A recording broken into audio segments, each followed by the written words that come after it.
And they're going to call the game. The game is over here as the New York Giants defeat the St. Louis Cardinals 34-17 and go into a tie for first place with the Dallas Cowboys. Identical records of 9-4. St. Louis dropping to second place, 8-4-1, but they are still in it. And as we said, we're going to have to wait until next Sunday evening to know who is going to be in these playoffs. But a tremendously important victory here for the New York Giants against the team they had to beat. And they did it with consummate grace and ease. Well, hello! Thank you so much for taking time out of your day to check out this video. And welcome to the Gridiron. And before I get started, I just want to say thank you so much, everyone out there who's been watching my videos. Thank you. If you can maybe give this video a thumbs up or possibly leave a comment below or maybe even share this video, it would mean so much to me. But at least anyway, just thank you so much for just taking time out of your day to just check out this video. Thank you. Well, I kind of noticed, I guess it was probably more, along the lines of like what Eli Apple's been saying, regarding like the Giants and the Saints and all that and everything, more on, specifically on that scumbag in a little bit here. But I kind of noticed him. He was like, you got him with the Cincinnati Bengals, and then it's like, it's kind of funny, Deandre Baker's with the Kansas City Chiefs. It's like, wow. I mean, they're not going head to head, but they're both going to be on the field. And it's like, and then of course another one of our first round picks, OBJ, he's going to be in the championship game too. Well, good for him. Very, very happy for him. Hope he does great. But I mean, it just goes to show you, it's like how getting your picks wrong, it can just set you back. We shouldn't have to bring in Adoree Jackson. We shouldn't have to sign James Bradbury to bring these guys in and all. Because we should have Deandre Baker and Eli Apple. They're our quarterbacks. Right? We picked them both in the first round. Eli Apple was a top 10, was pick number 10. Right? So certainly he should be able to, man the number one cornerback spot. You pick number 10, right? And Deandre Baker, we traded up into the first round, very back end of the first round, to get Deandre Baker. So he would be the cornerback number 2. Now, of course, not Deandre Baker so much yet, but we, obviously, we're paying James Bradbury, some good money. We're paying Adoree Jackson some good money. They're worth it, I get it. But, all right now we should be doing is paying Eli Apple. Deandre Baker would still be on his rookie contract. Then what we should be worrying about is that, are we going to pick up his fifth-year option or not? That's what we should be more or less worried about, But, it just goes to show you, how missing out on your picks sets you back. Like Eric Flowers. We shouldn't have to have Andrew Thomas, unless you were going to pick Andrew Thomas and make him maybe your right tackle or something. But, when you draft a tackle, number 9 overall, you just slide him in there and say, we'll see you in about 10, 12 years, brother. The left tackle spot is all yours. And, here it is. Finally we got ourselves a stud. I love Andrew Thomas. So happy. Very good pick. Very good pick. But, we shouldn't have been worried about our left tackle because we drafted, Eric Flowers in 2015. Now he would have some wear and tear on his tires now, so he wouldn't be around for another 10 years. But he should still be our left tackle. He's with the Washington football team, and they got him in his guard. Now I don't know if the Giants actually tried that or not. You would kind of figure one of the problems he had, Eric Flowers, was, amongst a few different problems, but one of the problems is, guys would kind of like run around him. He'd have a hard time, right, with a good edge rusher, Well, then, if that's a problem, maybe he's too slow or he's, Mike Mayock, he's stiff in the hips or whatever, he has a hard time, with the edge rushers, that's when you slide him in the guard. So he's not worried about that. I mean, he has to worry about, like, maybe, the edge rusher, the twists and stuff like that and all that. But, I mean, that's a little different than just sitting up and having an edge rusher just trying to fly right by you. I mean, if you're having problems with that, you slide him in. He's a big guy. Right? He's perfect size for a guard. I mean, I don't know if the Giants actually tried that or not, but the Washington football team did that this year, and I think he graded out at a 72. I mean, that's pretty good. None of the Giants guards graded out at 72, but Eric Flowers did. Anyway, it just goes to show you, all right, one of the reasons why the Giants are where they are is because, we're not signing or re-signing, or keeping our first-round picks. Now, if you go all the way back, because you go back to J.P. Paye 2010, because he's still in the league. I mean, as right now, I don't think he retired at all or anything. He didn't have a banner year last year or this year, 2021. He only had like 2.5 sacks. So, but, so we drafted him in 2010. Now, he's still with the Bucs, right? I mean, as of right now. He made it to the playoffs. They're very close to actually going back to the championship game, but, he made it to the playoffs. Then you get 2011, we drafted Prince Amukamara. He's been out of football for a couple of years now. Then you got, sadly, David Wilson. I mean, he's good talent. For Virginia Tech as a running back, he injured himself very early in his career, and he's been out of football since, I think it was 2013, I think. So, I mean, unfortunately for him. Then we got Justin Pugh, our 2013 first-round pick. Now, he made the playoffs with the Cardinals, right? He's a first-round pick. Why we still don't have him, who knows, right? Then, of course, you got 2014, Odell Beckham Jr. Now, he's still in the playoffs. He's in the NFC Championship game, as I said. Good for him. I hope he catches like 7 touchdown passes. I hope he makes it to the Super Bowl. I hope he does good. I'll be pulling for him. You got 2015. You got Eric Flowers. He's still in the league. He's not with us, but he's with the Washington football team, doing very well as a guard. But once again, we don't have him. Then you got 2016. You got Eli Scumbag Apple. He's in the AFC championship game, and he's with the Bengals in the playoffs. Now, I mean, there's no way in heck he's a first-round pick. There's no way in heck he's a top 10 pick or none of that. He did play over 1,100 snaps this year, so they played him a lot. He only had 2 interceptions. He had like 8 passes defensed. I mean, yeah, nice season. I think he graded out at like a 60. So, I mean, nothing super spectacular, but he did play a lot, right? But, he's in the playoffs. He's on another team, and, we don't have him. Then you got 2017, Evan Ingram, right? He's a free agent. There's almost no way, unless he wants to sign for like $1 million, there's no way we can't afford him. 2018, our pick, right? Saquon. He's still with the Giants now. Next year, we got picked up his 5th-year option, right? So he's playing that. I can't say, I don't know. It would be very difficult for us to re-sign him. I mean, he's going to want maybe 10, 12, 13 million, somewhere around there, because he gets injured a lot. If he was healthy and he had some good numbers and all that to back it up, he'd probably get maybe around 15. But, I mean, I can't see him maybe getting that much because he's been injured way too much.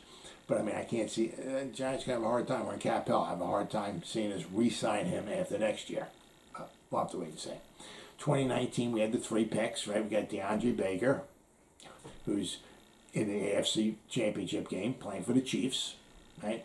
Then we got Dexter Lawrence and Daniel Jones. We had the 3 Ds. We have Daniel, DeAndre, and Dexter. So we have, we still have those 2 guys. Now, I'll have to wait and see if Daniel Jones is the answer. But we still got 2 first-round picks there on the team. Then because 2020, we got Andrew Thomas, good pick. Then we got Kadarius Toney, our first-round pick from last year, still on the team. I'll have to wait and see if he feels like playing football going forward, or if every time he gets a little hangnail or something, he might want to take a game or 2 off. So I'll have to wait and see with him how he wants to proceed. But since 2010, all right, we've had 14 first-round picks since 2010. I'm only going back to 2010 because that's the last one that's still in the league. It's JPP. All right, so you got 14 first-round picks. All right, 5 of them on teams that went to the playoffs. 5 of them are still on the Giants. But I mean, they're not the, right? They're the newly acquired first-round picks. Right? You go back to basically 2018 is the farthest back you go for us to have a first-round pick on our team. Now we got one is first-round picks, which would be Evan Ingram, is heading into free agency. I can't see any way in heck why we would want to re-sign him, or if we could possibly re-sign him. So he's pretty much gone. One of our first-round picks of those 14 first-rounders is on another team, Eric Flowers, and 2 of them are at football. All right. So basically, one of the things is that we have is that not being able to, once again, re-sign our picks, or making good picks and keeping them, or once their contracts run out, re-signing them. So that's one of our problems. Now, if I can kind of show you a little example here. The first Super Bowl that the Giants ever won, 1986 season, all right? If you go back to their first round picks, all right, and maybe you can go to the first and second round picks, right? You got Phil Simms, 1979, first round pick. He was on a team. And when Bill Parcells took over as coach, Phil Simms was the quarterback. He didn't. Bill Parcells not right away put Phil Simms in, but he didn't necessarily get rid of him because he wasn't his. That's not my quarterback, So he kept him, right? And he wound up, taking them to 2 Super Bowls. But in 1979, our first round pick, this is on the '86 Super Bowl team. 1979, Phil Simms, our pick, first round pick, is on the team. 1980, Mark Haynes, all right. We played for the Giants up until 1985. I think he had a contract. I think he wanted some more money. I guess we were being cheap. So he wound up going to, in 1986, 85, he left the Giants after the 85 season. He went to the Broncos in 86. And who did the Giants play in the Super Bowl? The Broncos. And we kicked their ass. So if he just stayed with the Giants for one more year, he would have got himself a Super Bowl ring. But bummer dude. 1981, all right. Some dude named Lawrence Taylor we drafted, right? He was on the '86 team. 1982, Butch Wolfolk, no, he was not on. He didn't make it on the team. But our second round pick that year, some reason we went back to back running backs, Butch Wolfolk and Joe Morris. But Joe Morris was on the '86 team. 1983, we had Terry Kennard and Leonard Marshall was our second round pick. They were both on the team. 1984, didn't have a second round pick, but we had 2 firsts. We got Carl Banks, pick number 3. We may not have gotten Carl Banks if we didn't suck so bad in 1983. But anyway, 1984 we got Carl Banks, and then we got William Roberts. So we had 2 first round picks in 1984. They were both on the '86 team. 1985, George Rogers, running back. I don't know what the hell it is between 1982 and 82, 83, 84, and 85. In those 4 years, we drafted like 3 running backs in the top two rounds. I'm not exactly sure. That's not a very sound strategy. But anyway, 1985, George Adams, our running back. We drafted him, and he was on the '86 team. 1985, our second round pick, Stacy Robinson. He was on the '86 team. Eric Dorsey, our first round selection in 1986. Obviously, he was on the team. Then in 1986, we had 4 second round picks. They were all on the team. All right, Mark Collins, good pick. Pepper Johnson, good pick. Eric Howard, good pick. And Greg Lasker, a defensive back. He played very minimal. He wasn't, that good, but he was on the '86 team. So basically, on the '86 team that went to the Super Bowl, between first and second round picks, right? We had 7 first rounders and we had 7 second rounders. We had 14 guys on that team that the Giants drafted in the first or second round. They drafted, and it was still on the team. 14 guys. This year, I mean, with the Giants, we got, I mean, we might only have 2 second rounders after. Because we let Sterling Shepard go because he's injured all the time and he might be a cap casualty. We'd save like $4.5 million if we let him go. So you realize if we let him go, right? Will Hernandez, he's a free agent. I don't see how we're going to sign him. He's from 2018. 2017 we had Dalvin Tomlinson. Right? 2015 we had Landon Collins. He's gone. 2016 we got Sterling Shepard in the second round. He might be a cap casualty. He might be gone. 2017 Dalvin Tomlinson. He's gone. 2018, we got Will Hernandez. He's a free agent. He might be gone. 2019, we don't have a second round pick. We traded that up to get Deandre Baker, who was a first round pick for us, who is now on the Kansas City Chiefs, who was in the AFC Championship game. So basically, if Joe Schoen lets go of Sterling Shepard, we might only have 2 second rounders on our team, period, that we drafted. Azeez Ojulari and Xavier McKinney. That might be the only 2 second rounders we have on the team. So we might only have 7 guys on the team. First round picks and second round picks combined. 7. The 86 Super Bowl team had 14. But it gets even better. We go to the 1990 team, the Super Bowl team, the one in 1990. All right, let's go over these guys here. We had Phil Simms, obviously still on the team. First round pick, 1979. 1981, Lawrence Taylor, first round pick. He was on the team in 1990. 1983, Leonard Marshall, the second round pick. He was on the team. 1984, Carl Banks, the first round pick. He was on the team.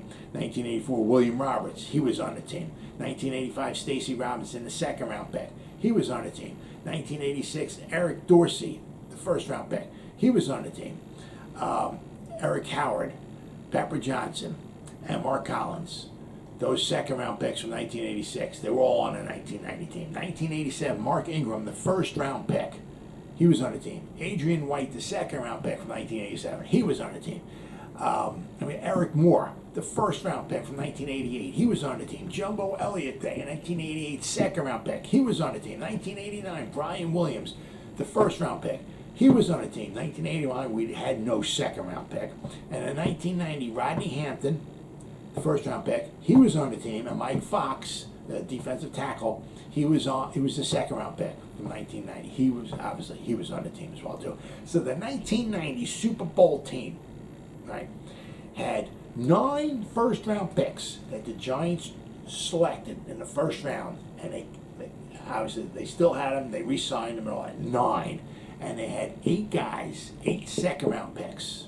So they had 17 guys on the team from first and second rounds that the Giants drafted and, obviously kept and re-signed. 17 guys. We might only have 7 guys on the team right now. And you wonder why we're in cap hell. Absolutely simply amazing. I mean, it just goes to show you, how important it is to hit on your draft picks, and the Giants have not been doing that very well of late. But hopefully with Joe Schoen, because that's one thing Buffalo's been doing good.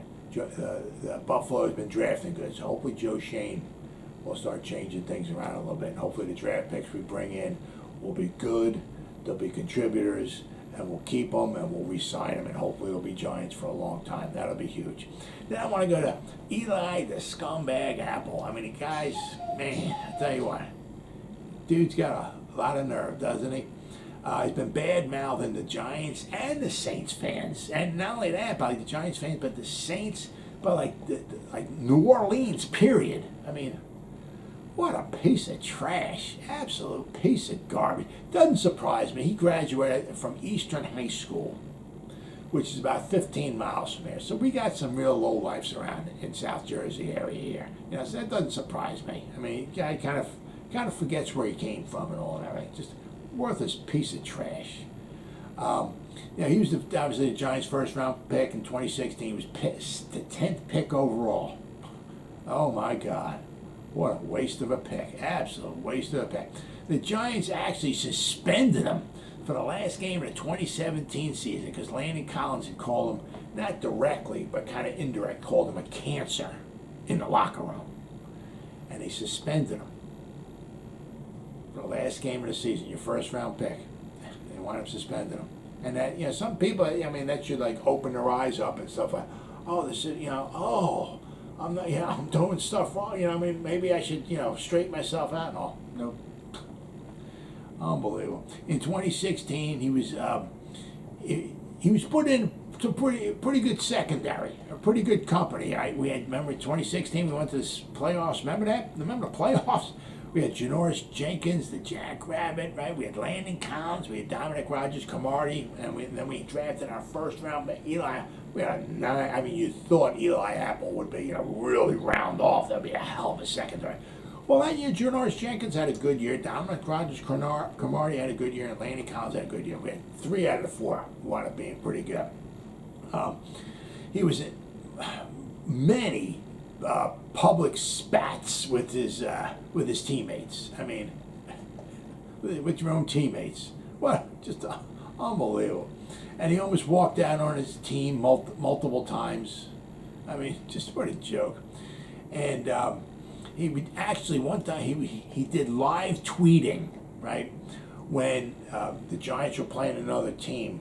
I'm not sure if this is when he was suspended or not, but the other team would score a touchdown. He would like tweet out things about, you know, like hey, good touchdown or something like that. He would tweet against his own team while he was on the Giants.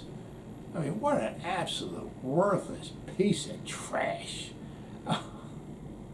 While he was still on the team. So finally in 2018, they wound up trading him to New Orleans for like 2 late picks, for a 4th rounder and a 7th rounder. We drafted him in 2016 in the 1st round, pick 10. And 2 years later, all we can get for is a 4th rounder and a 7th rounder. What a freaking joke. And he played through the 2019 season with New Orleans, all right? And then they didn't wind up picking up his 5th-year option because he had 2016, 17, 18, and 19. So they would have picked up his 5th-year option, which would have been cheaper than signing him long term. But they're like, nah, dude, you suck.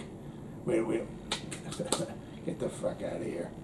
So in 2020, he wound up playing 2 games with the Panthers. He wound up getting injured, and they wound up releasing him like halfway through the season on October 27th of 2020. They wound up releasing him. He was only in 2 games.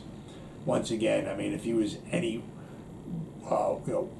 somewhat of a decent player at all, I'm sure, you know, they would have wound up keeping him. You know, I mean, they saw, hey, you know, this guy's injured or whatever, but let's hold on to this guy. You know, it's what we got to do. He was a 1st rounder. He's playing pretty good. You know, no, get the heck out of here.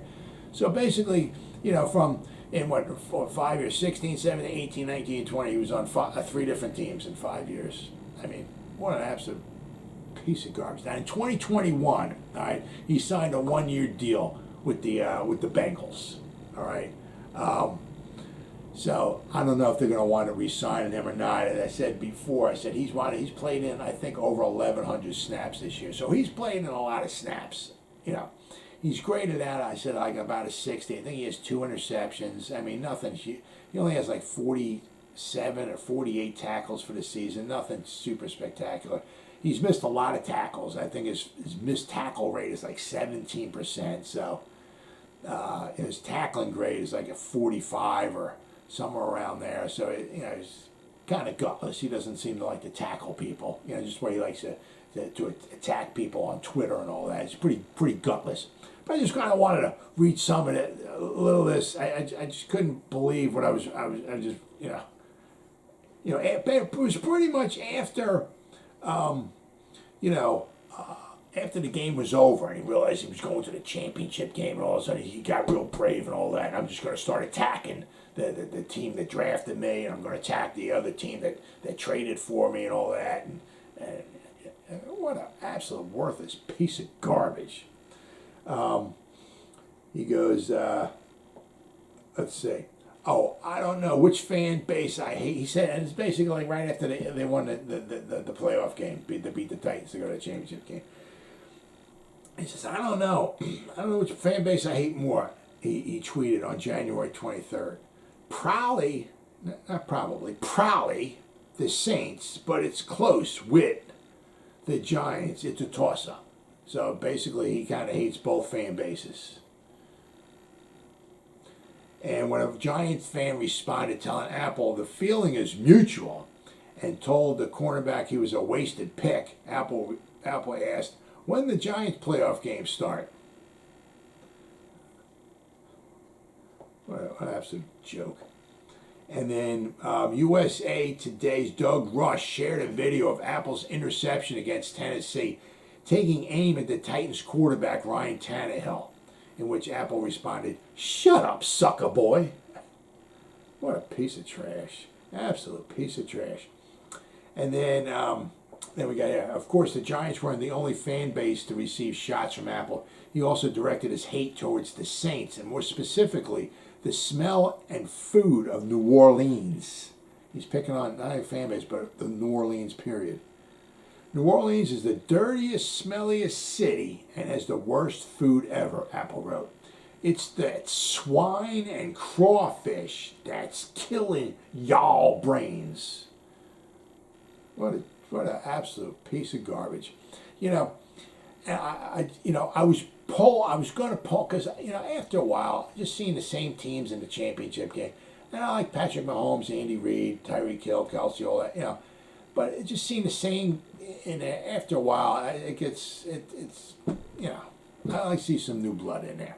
So I mean, when the Bengals were getting in there, I was going to pull for them. Jamar Chase and all and everything.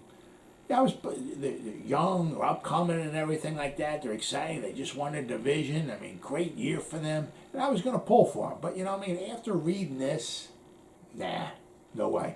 I hope Tyreek Hill, Patrick Mahomes, Travis Kelsey, and company, I hope they torch Eli Apple's ass up. And I tell you what, if they do, I'll laugh so hard. The only time I laugh actually harder if Eli Apple gets his ass torched in the AFC Championship game. The only time I've ever laughed harder was when the Cowboys lost on Dak's slide against the San Francisco 49ers. That's the only time I've ever laughed harder.